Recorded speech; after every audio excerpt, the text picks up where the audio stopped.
అమరావతిలో ఆలయ విస్తరణ పనులకు భూమి పూజ చేసిన సీఎం చంద్రబాబు నాయుడు.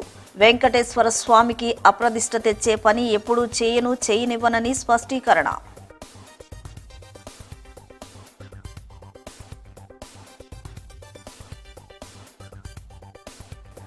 అన్ని రంగాల్లో మంగళగిరి నియోజకవర్గాన్ని అగ్రస్థానంలో నిలిపే దిశగా చర్యలు.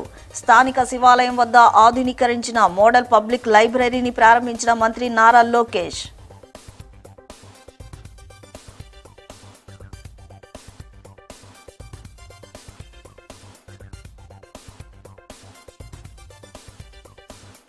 ఆరు ఎయిర్పోర్టులు నిర్మించేందుకు ప్రభుత్వం చర్యలు తీసుకుందన్న ఆర్ఎండ్బీ శాఖ మంత్రి జనార్దన్ రెడ్డి.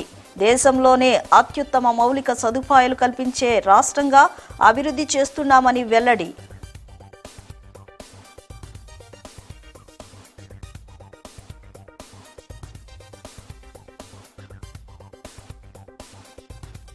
భవానీ దీక్ష విరమణ ఏర్పాట్లను పరిశీలించిన జిల్లా కలెక్టర్ లక్ష్మీషా ఇతర అధికారులు. దీక్ష విరమణ సమీపించేలోగా అన్ని ఏర్పాట్లు సజావుగా పూర్తి చేయాలని అధికారులకు ఆదేశాలు.